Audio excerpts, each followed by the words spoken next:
এ কি, এ আমি কি দেখছি? ওই বদমাস ব্রহ্মদৈত্যটা আবার মহাদেবের রূপ ধারণ করে ছলনা করছে।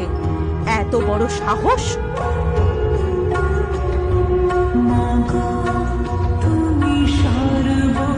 ব্রহ্মদৈত্য, তোর সমস্ত কীর্তিকলাপ আমি স্বর্গ থেকে দেখেছি। তোর এত স্পর্ধা, মহাদেবের রূপ ধারণ করে ছলনা করিস। আজ তোর ধর থেকে মুন্ডু আমি আলাদা করে দেব। ও মা গো, আমায় ছেড়ে দাও মা। সারাটা জীবন বিয়ে হলো না, তাই বউয়ের লোভে আমি এই কাজ করেছি। আমার বড় অন্যায় হয়ে গেছে মা। আজ তোর কোনো ক্ষমা নেই। মুন্ডচ্ছেদ আমি করেই ছাড়ব। মা কালীর এই কথা শুনে শিবরূপী ব্রহ্মদৈত্য ভয়ে দৌড়তে থাকে।